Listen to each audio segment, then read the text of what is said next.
Good morning. Annyeonghaseyo. I'm here to introduce Professor Terry Ackerman. Dr. Ackerman is currently an Associate Dean and Professor of Educational Research Methodology in the School of Education at the University of North Carolina, Greensboro. Previously, he served as Chair of the Department of Educational Methodology at the same university, and before assuming a full professor position there, he was a faculty member in the Department of Educational Psychology at the University of Illinois, Urbana-Champaign. He has served as Vice President and President of National Council on Measurement in Education and has been serving as the Secretary of the Psychometric Society from 1991. Dr. Ackerman has made significant contributions to a number of areas in educational and psychological measurement, including unidimensional and multidimensional IRT, differential item and test functioning, computerized testing, and more recently, cognitively diagnostic psychometric modeling. He has published numerous reports, articles, and book chapters on measurement issues and presented more than 80 research papers at major conferences. In addition, he has served on various test advisory boards, including technical research advisory committees for the GRE, Measured Progress, the Defense Advisory Committee, the College Board, and the American Institute for Certified Public Accountants. Throughout his career, he has been actively engaged in research that investigates the dimensionality of educational psychological tests and applied dimensionality-based approaches to the detection of DIF and DTF, generation of profile scores, and diagnostic information for the users of assessment outcomes. Particularly his deep expertise and experiences in applying multidimensional IRT will give us new insights into cognitively diagnostic psychometric modeling. We believe that his scholarly accomplishments are impressive and are highly relevant to LTRC theme of broadening horizons, language assessment, diagnosis, and accountability. The LTRC organizing committee reported. And they were delighted to announce that Dr. Terry Ackerman was selected as the recipient of the 2013 J.Messick Memorial Lecture Award, sponsored by the TOEFL Grants and Awards program at ETS. On a personal level, Dr. Terry Ackerman is not new to us. You might recall that Terry conducted a workshop at LTRC in Vancouver on graphical representation and multidimensional IRT. So, Terry, welcome back, and thank you very much. Thank you.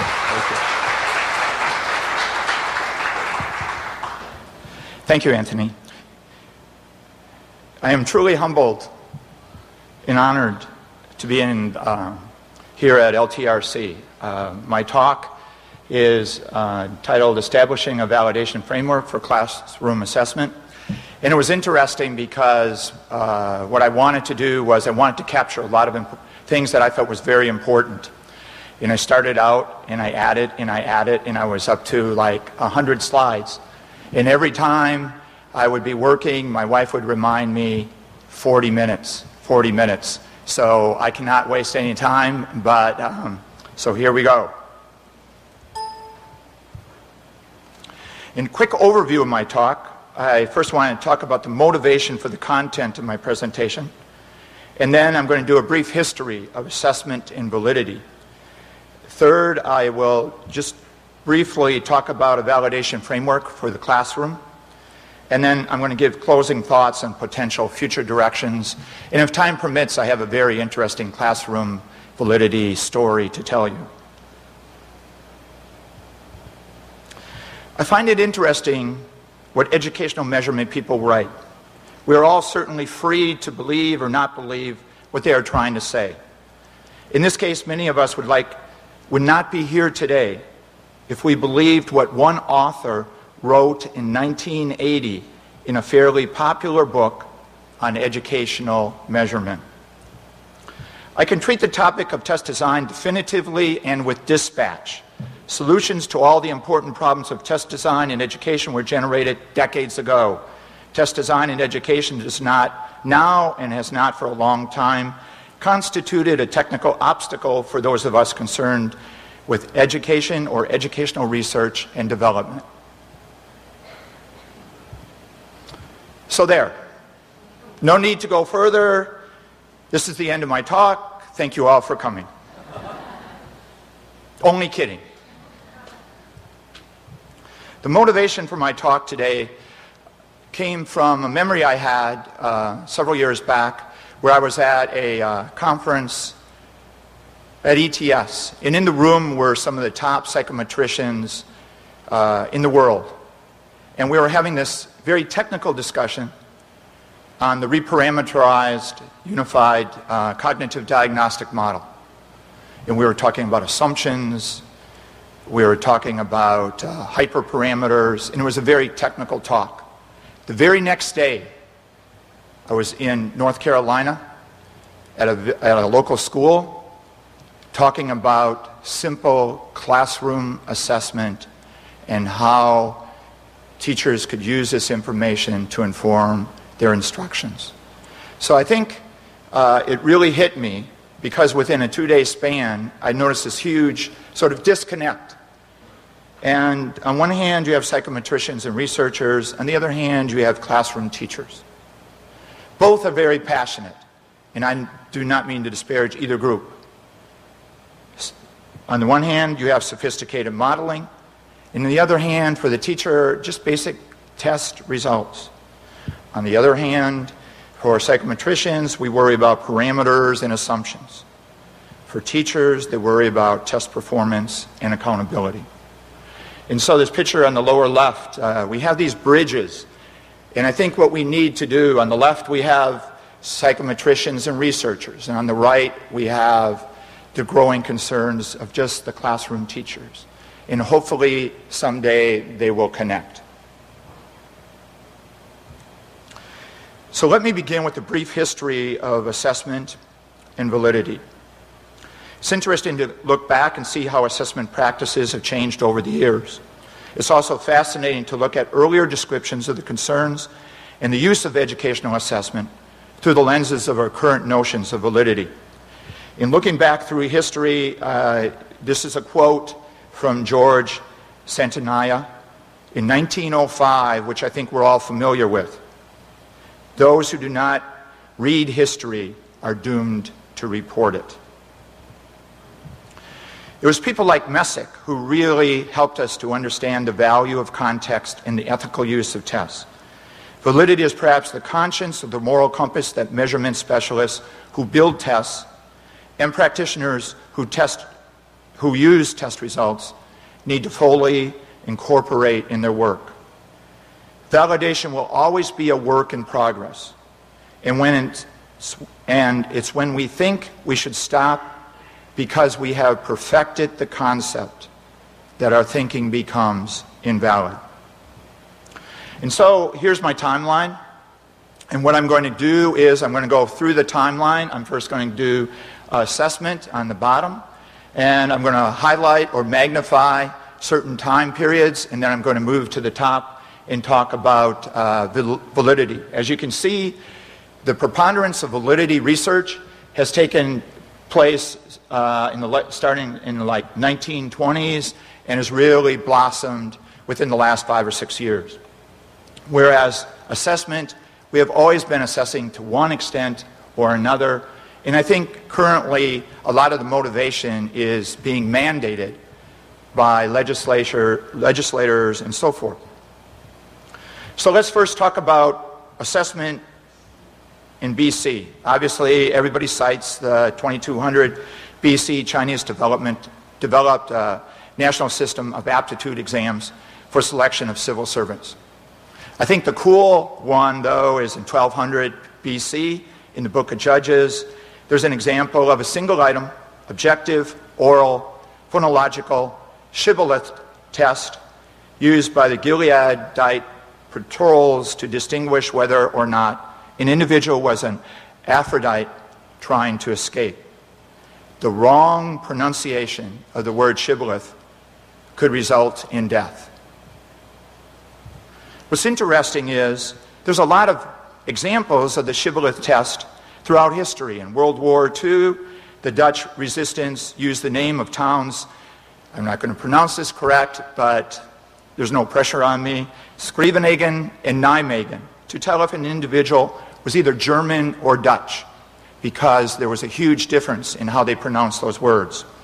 In the Pacific Theater, Americans used the word Lollapalooza as a shibboleth to discriminate between their Asian allies and the Japanese spies, on the premise that the Japanese people often pronounced the letter L as an R. It's interesting to note that these tests were purposefully designed to be sensitive to and exploit diversity. The other interesting thing is they were awful, they were very high stakes tests.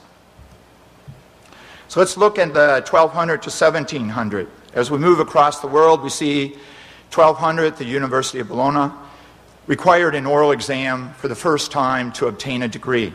1400, Leuven, this is, the spelling has changed over time. University in Belgium actually begins to administer written tests.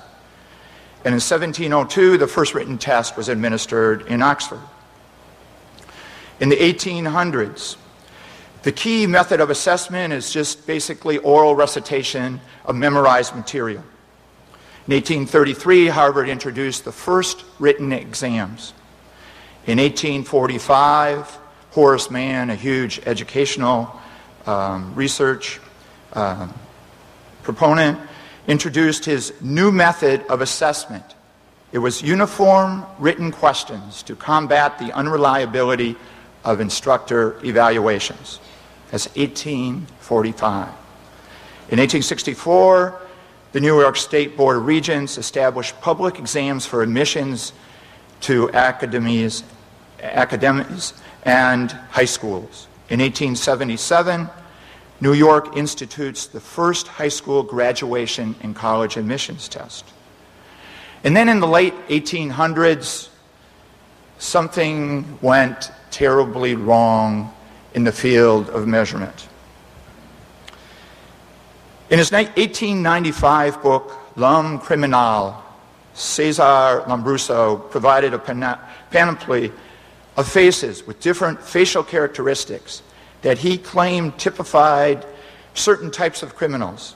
This work was based upon his not cognitive but physical measurements of skulls. So this comes from a book by the paleontologist Stephen Gould, who recently, several years ago, passed away. Gould was a paleontologist at Harvard. I strongly suggest you read that book. The title of the book is Mismeasure of Man. It is extremely interesting. And if ever you are worried about validity or reliability, it's interesting all the examples that Gould talks about in that book. 1900s. 1900, the first college entrance examination was established. This here in the United States, not here in the United States, but in the United States. 1904, Alfred Binet is called upon to develop a test that could identify special needs children who might struggle in the French educational system. Binet also wrote some very interesting things. Intelligence is subjective. Intelligence could never be accurately measured by a single test. Individuals learn at varying rates. IQ is seen as a ratio of mental age to chronological age. And he was really enamored with the concept that intelligence was actually judgment, so that a person may be a moron or an imbecile if he is lacking in judgment. But with good judgment, he can never be either. In 1914, Frederick Kelly creates the first multiple choice test to streamline testing in schools. He developed the Kansas Silent Reading Test, which is sometimes called an item response or bubble test. So here we start to envision testing as we know it today, where students fill in a bubble. In 1916, Louis Terman developed the Stanford-Binet IQ test. 1917, this is approaching the beginning of World War I, Terman Robert Yerkes, who was at the time president of APA, designed the Army Alpha and Beta. And you know, we always have this concept of this is what it looks like for a teacher in a classroom. And then we have this concept of what it looks like for the psychometrician. What does the average psychometrician look like when he or she is in their office? So let me show you Robert Yerkes working in his office. This is Robert Yerkes hard at work in the Reed Hall at Harvard University. I'm not sure how that translates to today's psychometricians, but it's an interesting photograph. Here's an example of the Army Alpha. You can see several of the items, and the goal of this test, the purpose of this test, was to help categorize the draftees in an orderly fashion as the United States approached World War I. It's very interesting. It's interesting to note that the test designers were patently aware that some of the World War I draftees were illiterate, unschooled, or non-English speaking, and that the test had to be sensitive to this and accommodations had to be provided. This is 1917. This was necessary and needed to be done in time to accurately classify men for military in time of war. Here's the Army Beta. And what you had to do, what the individuals had to do, was just identify what part of each picture, what was missing in each picture. Very interesting test, and you look at the purpose again, is to classify people so we know who should be officers, who should be infantry, and so forth. However, it would still be another 51 years in the United States before, in 1968, the Elementary and Secondary Education Act, Title VII, and the Bilingual Education Act formally recognized the unique disadvantages that are faced by non-English speaking students in the public school system. And I think it's something, at least in the United States, that we still struggle with. In 1921, Psychological Corporation was created to meet the needs of publishing educational standardized tests. In 1920s, we begin to see research that relates to the reliability and validity of teachers scoring tests.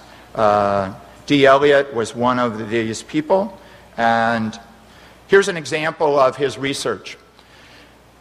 This is a letter, you see the letter below in white background, and was given to 100 English teachers in elementary and high school. They were simply asked to identify the school grade in which this letter was written.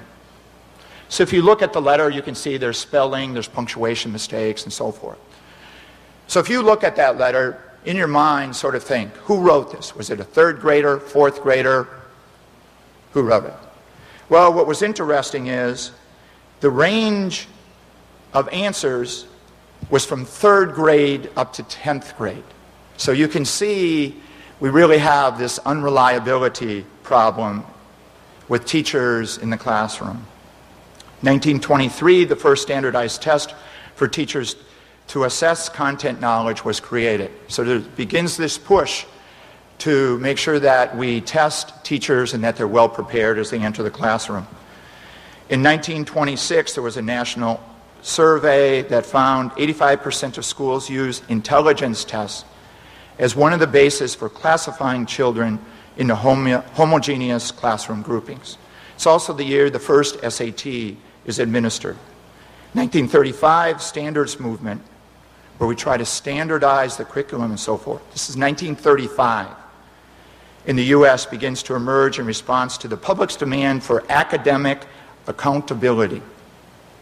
1935. So think about where we are with the Common Core in the United States, and this was occurring in 1935. And think about repeating history. 1956, Benjamin Bloom creates his taxonomy of educational objectives, and this actually helps the teachers to create the vocabulary to write items that measure at different levels of cognition.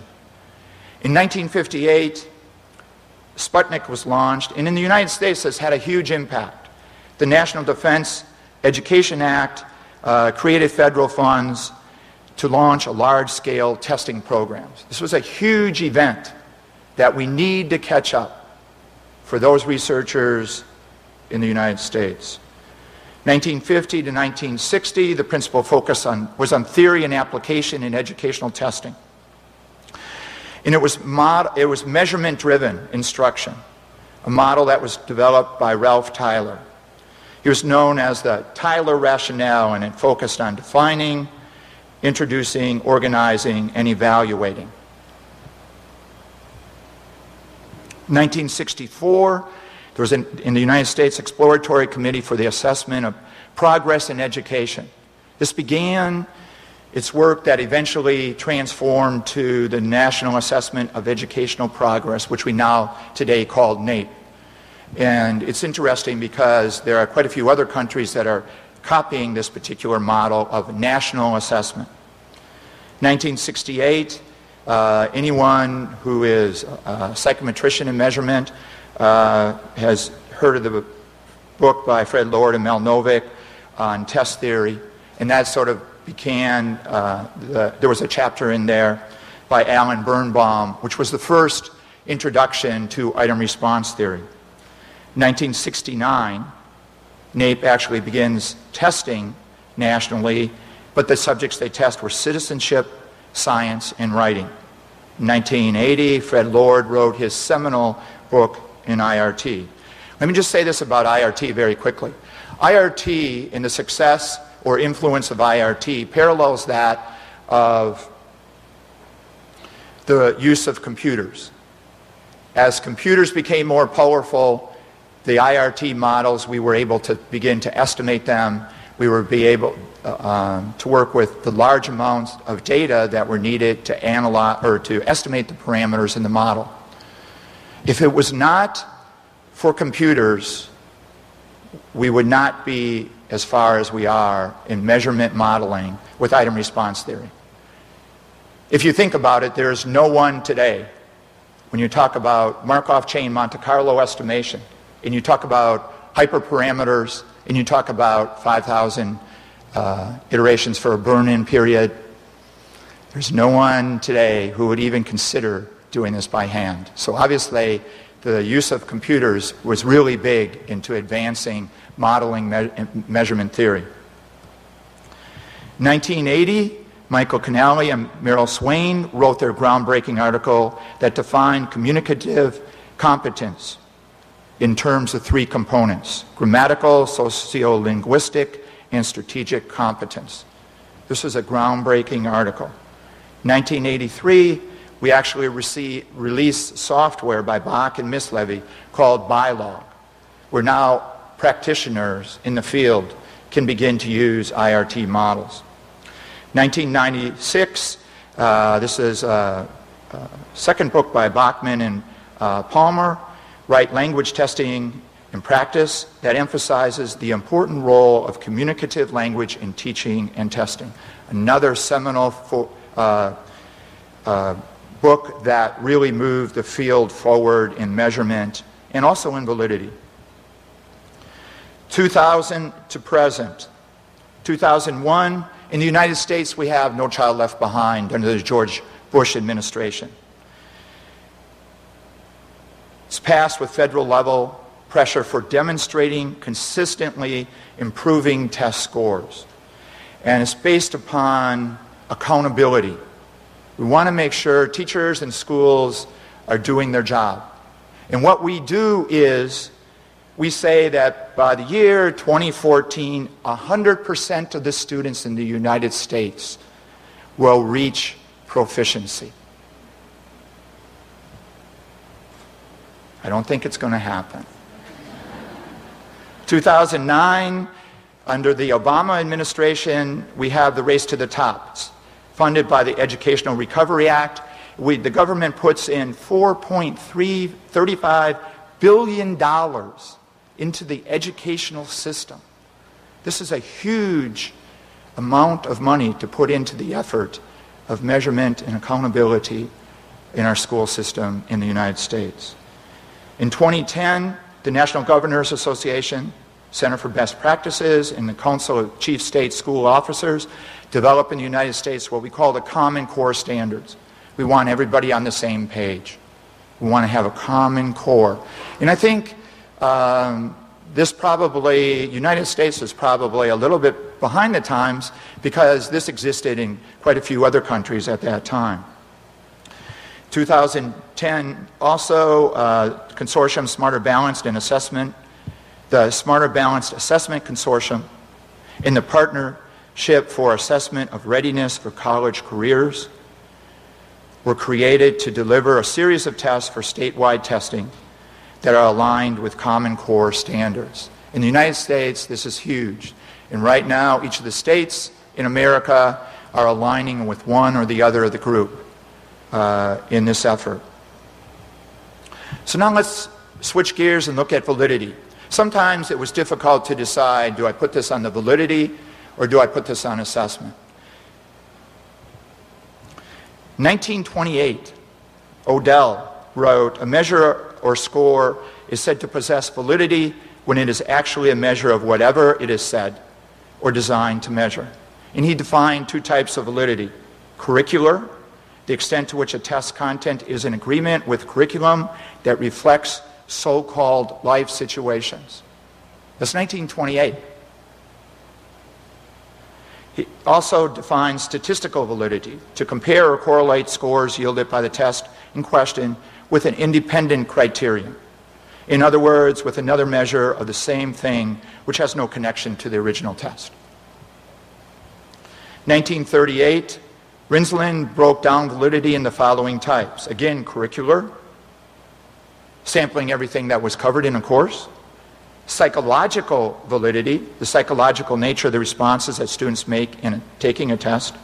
Statistical, which again is this correlational. And internal. Internal is recognition of the point biserial or the biserial correlation for inter-item consistency. 1940 to 1950, E.F. Lindquist developed the Iowa Test of Basic Standards, which not only is used in the United States, but also some examples are used in other countries of that test. Lindquist, along with Ralph Tyler, who I mentioned earlier, helped found ACT, American College Testing Program. Lindquist was also responsible for scanners that gave us the opportunity to scan tests much rapidly. He defined validity as correlational between fallible and infallible, which is perfectly reliable measure of a trait. 1946, Guilford classified validity into two categories: factorial, which related to the loadings and a factor analysis, and practical, which he defined as criterion related. 47, Moser discussed the concept of face validity, the mere appearance of validity. It's not technically a validity, but when the test appears to be measuring what is purported it's to be measuring. 1950, Curitin, in the first volume of Educational Measurement, defines the correlation of observed scores on a test with true scores on the criterion. And this is an interesting advance. He also stated that validity is the responsibility of the user, not the test designer, but who uses those tests. Mio and Kronbach, in the standards in 1954, described validity as being composed of four basic types. This is, if we go back a decade, those of us who have taught validity in the classroom, this is what we would sort of emphasize at that particular time. Content, predictive, concurrent, and construct. It's a very common way that we described validity.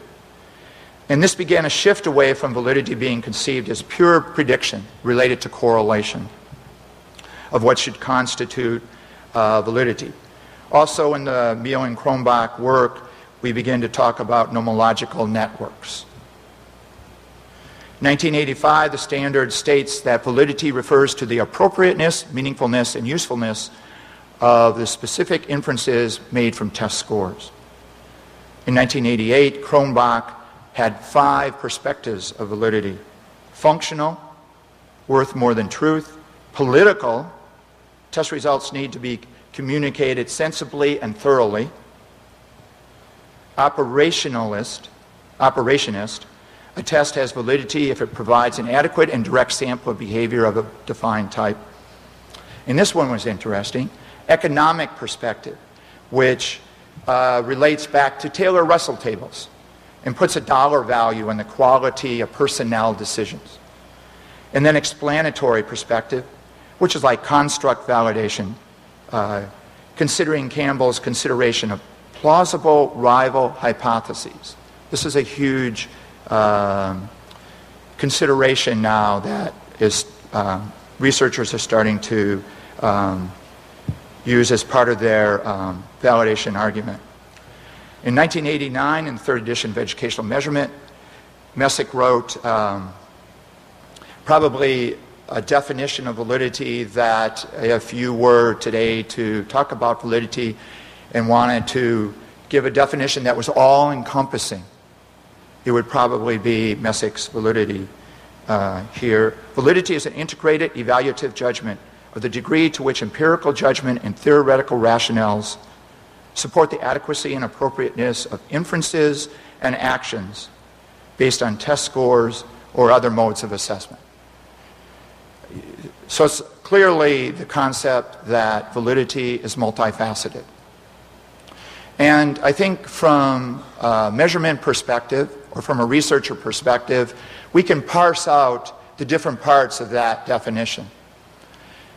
But think about the teacher in the classroom. And you say to the teacher, you know, the validity is very important in the test that you develop, in the test that you administer in your classroom.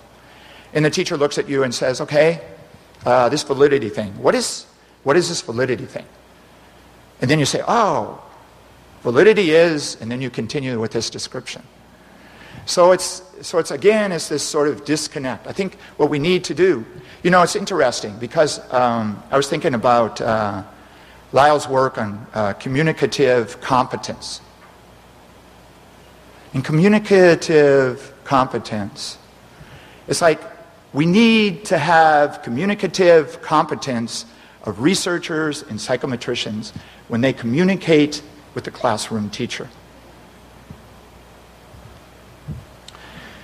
Another seminal source in 2010 was the Rupp, Templin, and Henson book on diagnostic modeling. This gave an overview of diagnostic models and their use. And I think that has a lot of potential. If you said to me, where's multidimensional IRT going? I think it's not necessarily in the compensatory or non-compensatory multidimensional IRT models. It's more with diagnostic modeling.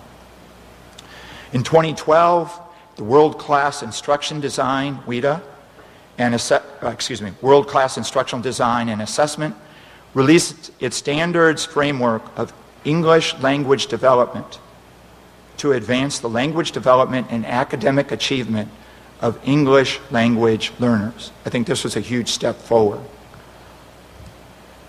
So if we look at 2000 to the present, in 2001, Michael Cain in his JEM article described 4 steps that need to be followed in order to establish an argument about a test validity.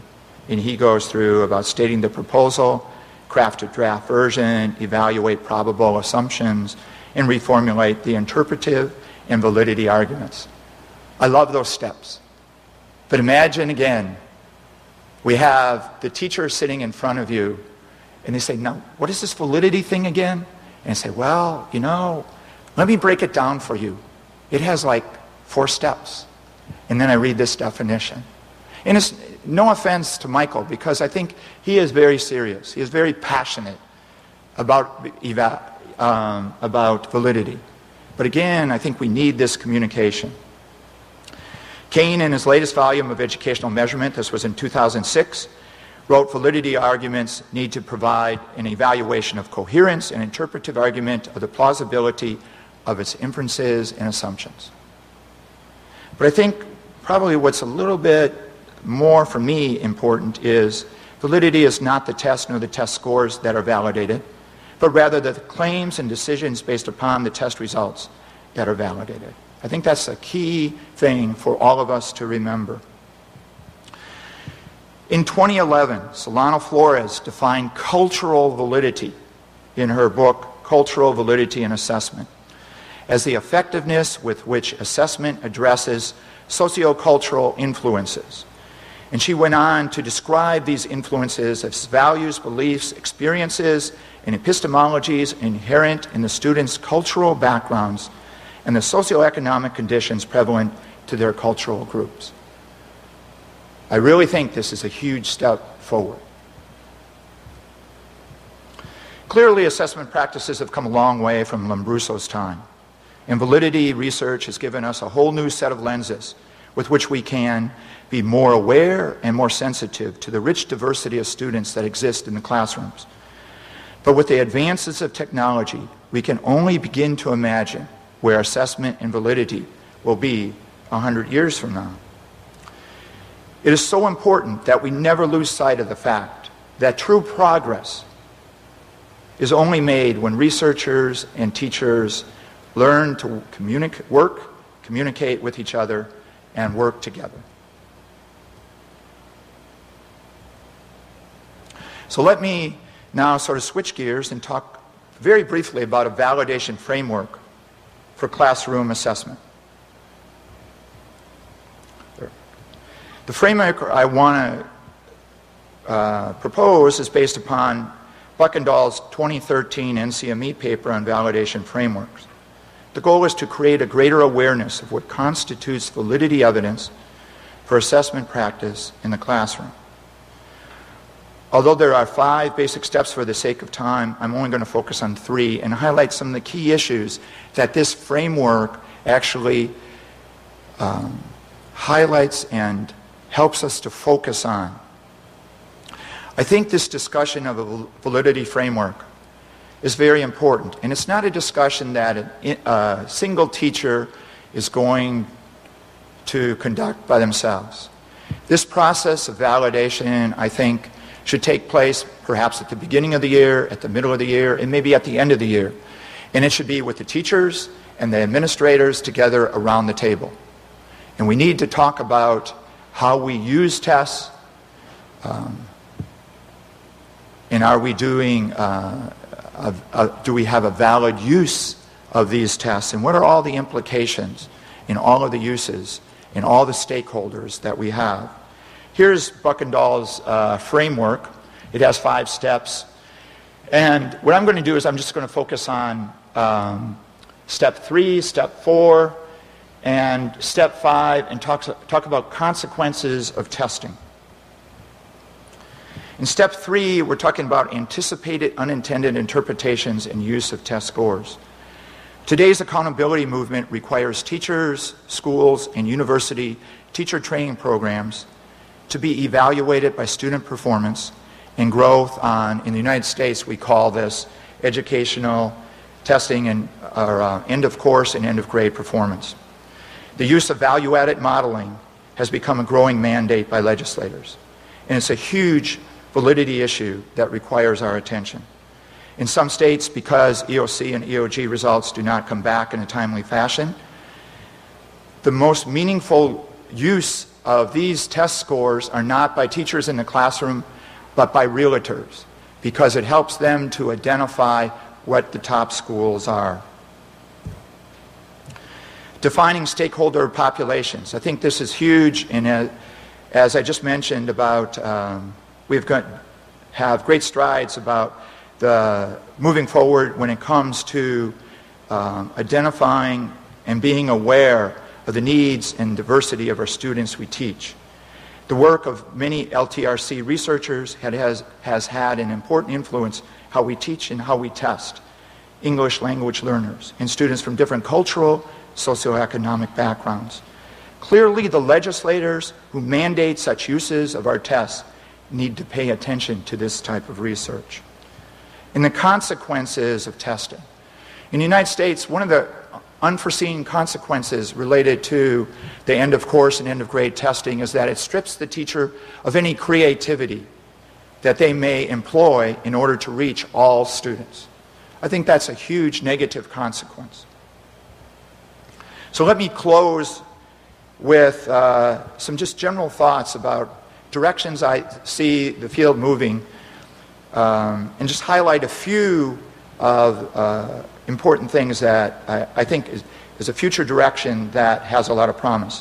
One is diagnostic modeling work of people like Jimmy Delatorre, Eunice Zhang, and Yan Sok Yi. I think it's very exciting and offers the potential to help teachers become more effective in the classroom.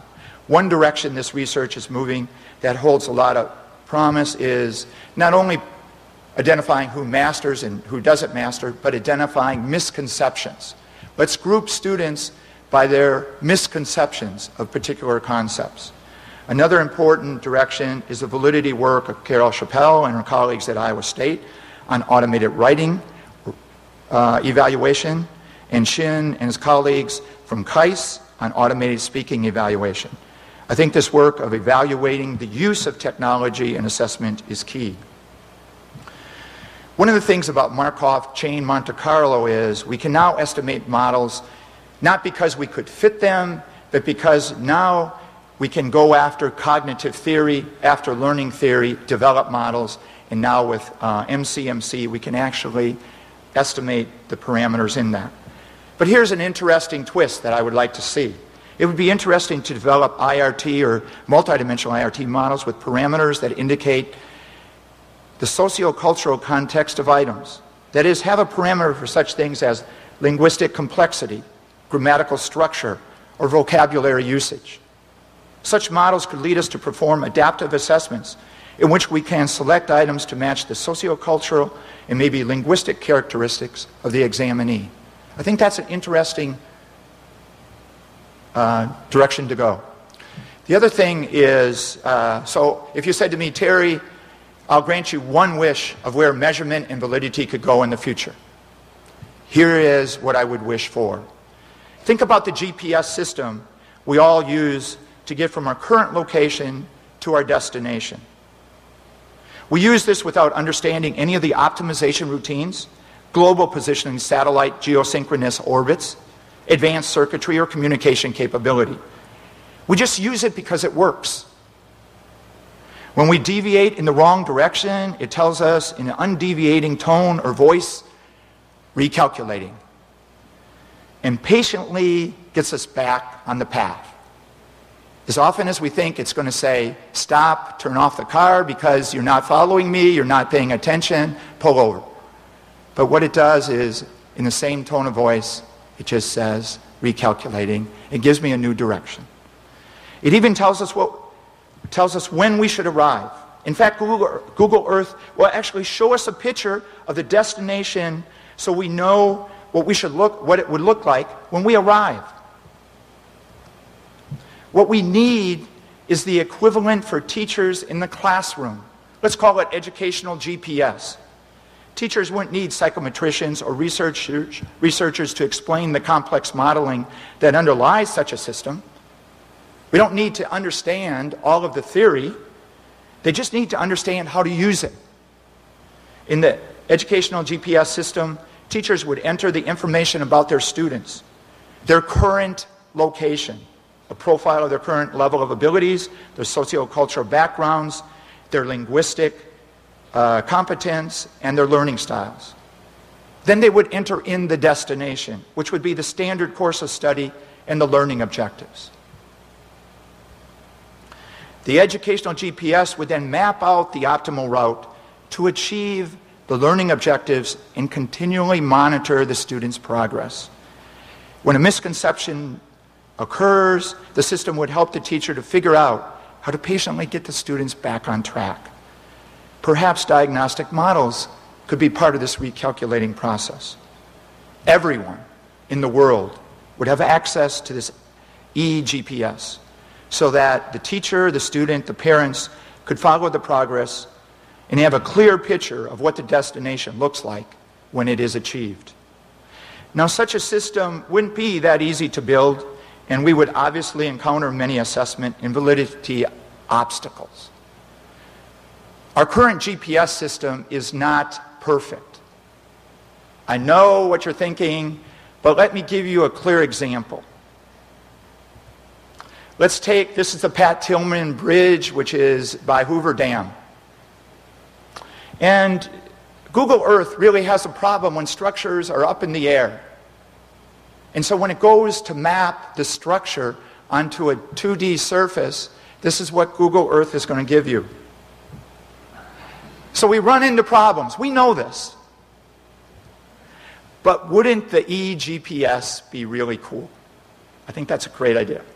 Now, I know I'm running short on time, but let me just take a moment and just tell you an interesting story, which I think deals with validity use of test scores in the classroom. Let me just grab, is there a microphone I can grab? Whenever I tell a story, I have to be in front. I can't. I was going to ask you all to move up in front so I could sit here and tell you the story, but I'm just going to stand here and tell it. So it deals with validity use of a classroom test. So I'm a high school teacher in northern Wisconsin in the United States. It's in Florence, Wisconsin. Florence, Wisconsin is a small school. There are no stoplights. The high school that I taught in has 150 students or so in the high school, and it's a very, very small community. I'm teaching geometry. And what I decided to do was an interesting experiment, which I think you'll find amazing. You can only do this once in the year. I was going to give a geometry test on Thursday.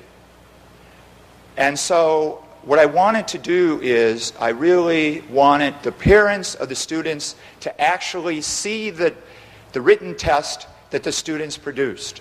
And so what I did was I sent the answers to the test home to the parents. The students did not know this. And, you know, Florence is a small enough town that you can logistically make this happen.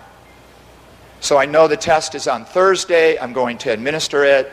So on Tuesday, I put all the answers in the mail to the parents. So Thursday comes, the students take the test. And after they handed in the test, I said, here's what I want you to do. What I want you to do is, at the end of the day, I want you to come back, pick up your test, take it home. And tonight, what I want you to do is I want you to sit down with your mom and your dad and go through your test. And you can see the expression on the students' faces. It's like, who is this guy? And they said, okay. And I said, but wait a minute. I know what several of you are thinking. You're thinking, you know, I ride the bus with these 4 students. And I said, well, no. Even though you ride the bus together, you cannot change an answer. Honesty and fairness, you cannot violate. So that night, at the end of the day, the students pick up the test, go home. And I did one thing that was kind of interesting, was to a very simple problem. So first of all, the answer sheet was very simple. The test was very simple to grade. Parents didn't have to understand what an axiom was, what parallel lines were. They didn't have to understand anything. Just look at the answer sheet, look at the students' work, and grade it. And the interesting thing that I did was I actually put a wrong answer to a very simple question. And why did I do that? Well, the reason I did that was because for the first time in the history of Florence County, I wanted the parents and the students to talk about geometry. Wow, isn't that an interesting concept? And so that night, I received 3 or 4 calls at home, and they said, Mr. Ackerman, John says the answer to problem 4 should be this. And I said, oh, you know what? I made a mistake. John is right.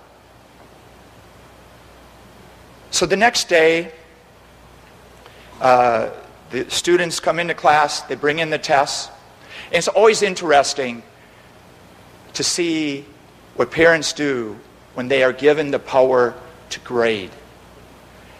They find anything that's red, magic markers, crayons, pencils, anything, and when something is wrong, you know it's wrong because there's a great big X over it, they circle it. It's really neat. The power of grading. So the students handed it in, and I said, okay, what do you think about this? Was this a good idea for me to do? How did it go when you sat down with your parents last night? What did you talk about? The United States is a very litigious country. So, you know, when we arrest somebody, we have to read them their rights before we can ask them questions or interrogate them. So we call that the Miranda decision. Now, they didn't bring up the Miranda decision, but what they did is they brought up an argument very similar to the Miranda decision. They said, well, excuse me, Mr. Ackerman, but had you told us you were going to send the test home, we all would have done much better on the test. So I'm thinking, oh, I really missed this one. So from now on, what I'm going to do, every time I give a quiz in the classroom, I'm going to say, this is going home, because I know you're going to kick it out. And I said, okay, we had like a 20-minute discussion. And at the end of that discussion, I said, oh, you know, I forgot to tell you one very important thing. From the time of third period ended to the end of the day when you picked up your test, I Xeroxed off all of the answer sheets. Mama, you have never heard silence like this. The students are just, who is this guy? Why is he teaching here? Shouldn't he be working for the CIA, FBI? What is he doing? And I said, you know, honesty is extremely important. And, you know, like in the United States, we really struggle with this lately in standardized testing. And so I said, well, you know, whenever you accuse somebody of cheating, it always comes down to kind of a gray area. This person said this person said this. But you know what? I have it in black and white. I have your test, I have the Xerox copy. There were two people who changed answers on the test. So where do you think they were along the grade scale? Would you say they're at the high scores, low scores? Where would you think? High scores. Exactly right. One student changed one answer, so instead of a 91, she could get a 96. Another student changed a 96, or changed an answer, so instead of a 96, she could get 100. Now you can talk about this all day because you could say, was it the student who changed? Was it the parent? You have Mr. Ackerman for a teacher. He can't, you know, the 6, we'll just change it to an 8, so forth. But in that day, those two people got a 0 on the exam. There was a person on the exam who had a 36. Had a 36. If ever you could walk out of the classroom and be happy with a 36 on a 100-point scale, that student was happy on that day because he was honest and didn't change anything. So it's kind of an interesting use of test results. And so I'm going to stop here before Anthony or people start pulling me off. But again, I really want to thank you for the opportunity to speak with you. Thank you.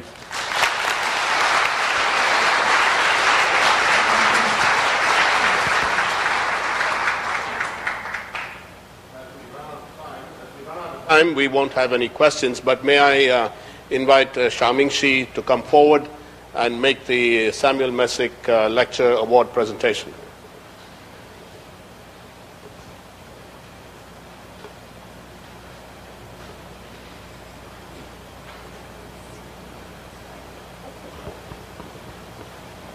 Test questions. Yes. All right. Thank you so much.